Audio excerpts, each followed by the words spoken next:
البدر علينا بالثنيات. Bismillahirrahmanirrahim. Alhamdulillahirabbil alamin hamdan yuwafi ni'amahu wa yukafi mazidah. Allahumma salli ala sayyidina Muhammadin salatan tuwassi'u biha lana al-arzaq wa tuhassinu biha lana al-akhlaq wa ala alihi wa sahbihi wa sallim. Rabbi awzi'ni an ashkura ni'mataka allati an'amta alayya wa ala walidayya wa na'mala salihan tardahu wa dakhilni bi rahmatika fi ibadikas salihin. Ashabiku semua yang dimuliakan oleh Allah Subhanahu wa taala. Syekh Syahid Ramadan Al-Buti lahir di Butanat, Turki pada tahun 1929 Masehi, adalah salah satu ulama yang mempunyai persinggungan pemikiran langsung dan sangat tajam dengan kelompok Salafi Wahabi. Wallahu a'lam, ya.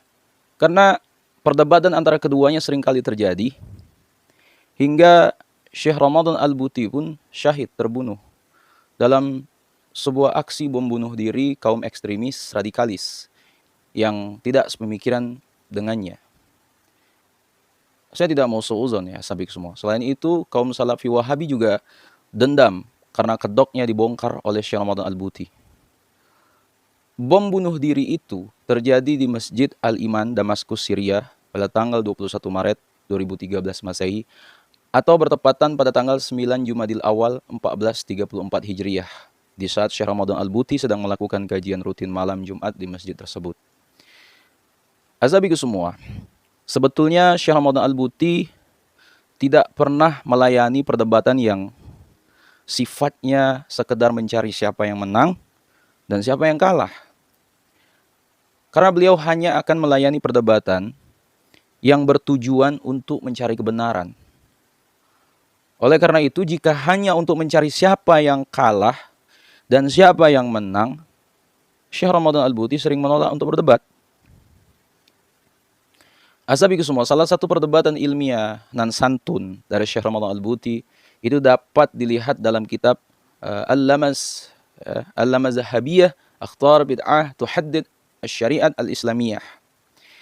Di sana kita akan menemukan sebuah perdebatan antara Syekh Ramadan Al-Buti dengan Syekh Nasruddin Al-Albani, salah satu tokoh ulama yang sering dijadikan rujukan kaum Salafi. Salah satu perdebatan antara Syekh Ramadan Al-Buti dengan Syekh Al-Albani adalah tentang cara memahami hukum-hukum Allah Subhanahu wa taala. Untuk membahas hal tersebut, Syekh Ramadan Al-Buti memberikan pertanyaan kepada beliau, Syekh Albani, tentang bagaimana cara Syekh Albani memahami hukum Allah Subhanahu wa taala. Bagaimana cara Anda memahami hukum Allah Subhanahu wa taala? Mengambilnya langsung dari Al-Qur'an dan hadis atau melalui hasil ijtihad para imam-imam mujtahid? Tanya Syekh Ramadan Al-Buti.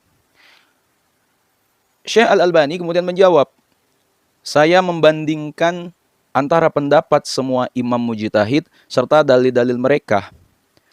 Lalu saya ambil yang paling dekat terhadap Al-Quran dan Sunnah.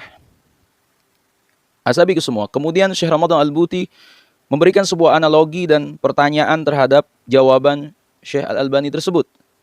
Seandainya Anda punya uang 5.000 lira, uang itu Anda simpan selama 6 bulan. Kemudian uang itu Anda belikan barang untuk diperdagangkan. Maka sejak kapan barang itu Anda keluarkan zakatnya? Apakah setelah 6 bulan berikutnya atau menunggu setahun? Syekh Al-Albani kemudian menimpali Syekh Ramadan Al-Buti dengan pertanyaan. Maksud pertanyaannya, Anda menetapkan bahwa harta dagang itu ada zakatnya. Syekh Ramadan Al-Buti kemudian menjawab, saya hanya bertanya. Yang saya inginkan, Anda menjawab dengan cara Anda sendiri. Di sini kami sediakan kitab-kitab tafsir, hadis, dan fikih. Silakan Anda telaah.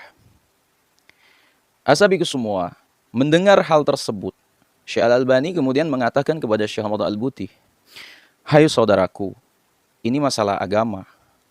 Bukan persoalan yang mudah untuk bisa dijawab dengan seenaknya. Kami masih perlu mengkaji dan meliti. Kami datang ke sini untuk membahas masalah lain. Mendengar jawaban dari Syekh Al-Albani, Syekh Ramadan Al-Buti kemudian mengalihkan ke pertanyaan lain. Baik kalau begitu, sekarang saya bertanya, apakah setiap muslim harus atau wajib membandingkan dan meneliti dalil-dalil para imam mujtahid, kemudian mengambil pendapat yang paling sesuai dengan Al-Quran dan Sunnah? Dengan yakin, Syekh Al-Albani menjawab, ya. Syekh Ramadan Al-Buti kemudian ingin mempertegas jawaban Syekh Al-Albani. Maksud jawaban Anda, semua orang memiliki kemampuan berijtihad seperti yang dimiliki oleh para imam mazhab. Bahkan kemampuan semua orang lebih sempurna dan melebihi kemampuan ijtihad para imam mazhab. Karena secara logika, seseorang yang mampu menghakimi pendapat-pendapat para imam mazhab dengan barometer Al-Quran dan Sunnah, jelas dia lebih alim dari mereka. Asabiku semua, atas pertanyaan tersebut, ya, Syekh Ramadan Al-Albani memberikan jawaban, sebenarnya manusia itu terbagi menjadi 3, yaitu yang pertama muqallid, orang yang taklid, kemudian muttabi', ya, orang yang mengikuti, kemudian mujtahid, orang yang berijtihad. Ya. Orang yang mampu membandingkan mazhab-mazhab yang ada dan memilih yang lebih dekat pada Al-Quran adalah muttabi'. Jadi, ya, muttabi' adalah derajat tengah antara taklid dan ijtihad. Mendengar jawaban tersebut, Syekh Ramadan Al-Buti kemudian bertanya, apa kewajiban muqallid? Syekh Al-Albani lalu menjawab, dia wajib mengikuti para mujtahid yang bisa diikuti. Syekh Ramadan Al-Buti kembali memberikan pertanyaan kepada Syekh Al-Albani, apakah dia berdosa kalau seandainya mengikuti seorang mujtahid saja dan tidak pernah berpindah ke mujtahid lain? Ya. Dijawab oleh Syekh Al-Albani, ya, berdosa dan haram hukumnya. Kemudian Syekh Ramadan Al-Buti kembali lagi melemparkan pertanyaan kepada Syekh Al-Albani, apa dalil yang mengharamkannya? Dengan enteng Syekh Al-Albani menjawab, dalilnya dia mewajibkan kepada dirinya sesuatu yang tidak diwajibkan Allah Subhanahu wa taala kepadanya. Mendengar jawaban tersebut, Syekh Ramadan Al-Buti melontarkan pertanyaan lagi, dalam membaca Al-Quran, Anda mengikuti qiraahnya siapa di antara qiraah 7? Qiraah Hafs. Hafs. Jawab Syekh Al-Albani, apakah Anda hanya mengikuti qiraah Hafs saja? Atau setiap hari Anda mengikuti qiraah yang berbeda-beda? Tanya Syekh Ramadan Al-Buti.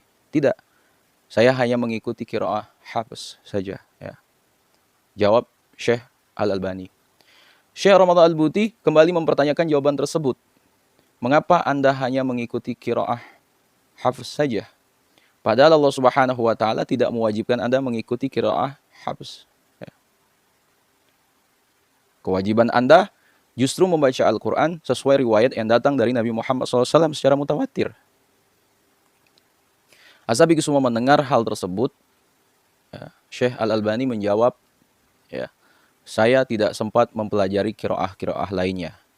Saya kesulitan membaca Al-Quran dengan selain qiraah Hafs. Ya.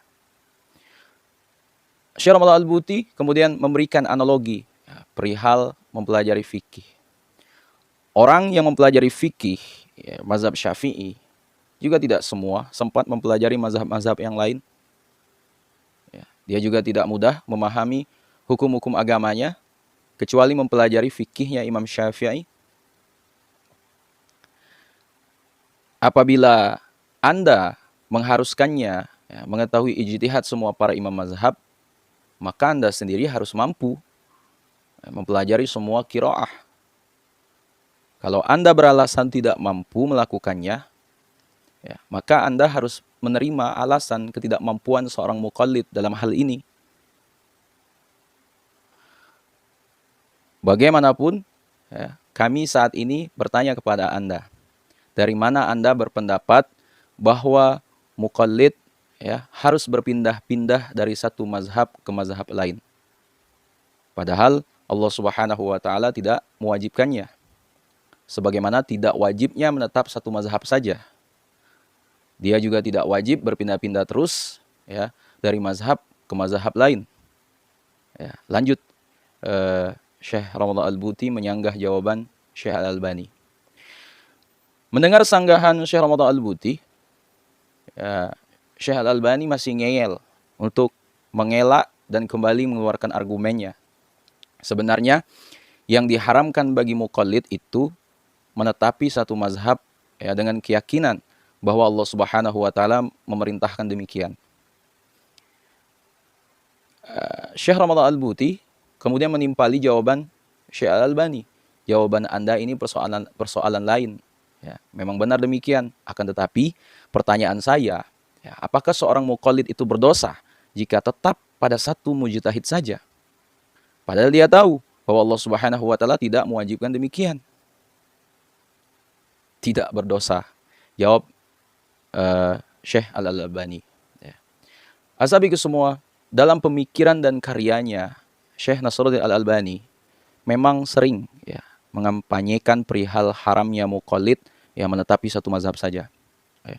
Itu sebabnya Syekh Ramadan Al-Buti kemudian membantah Syekh Al-Albani. Ya. Tetapi isi buku yang Anda ajarkan dengan yang Anda katakan berbeda. Dalam buku Anda, ya, kitab Anda disebutkan menetapi satu mazhab saja haram hukumnya.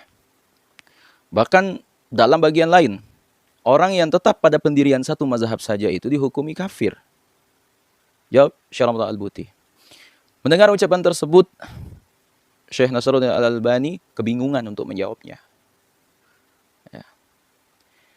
Asabiku semua, kalian wajib tahu Syekh Nasruddin Al-Albani adalah tokoh panutan kaum Salafi Wahabi yang beliau sangat kontroversial sekali. Beliau sering menetapkan suatu hukum atau fatwa ya, dengan terlalu mudah ya, sesuai dengan pemikirannya sendiri. Ya. Bagi kelompok Wahabi, Syekh Al-Albani sering disebut muhaddis. Namun oleh ulama-ulama aswaja, Ahlussunnah wal Jamaah mengatakan bahwa Syekh Al-Albani bukanlah seorang muhaddis. Asabiku semua, itulah sedikit kisah, itu perdebatan santun, perdebatan yang sangat baik di antara dua tokoh ulama yang sangat luar biasa sekali keilmuannya. Ya, asabiku semua. Nah, sekiranya video ini bermanfaat, jangan lupa share kepada orang-orang yang kita cintai dan jangan lupa juga share ke media sosial kalian yang lain. Wallahu a'lam. Assalamualaikum warahmatullahi wabarakatuh.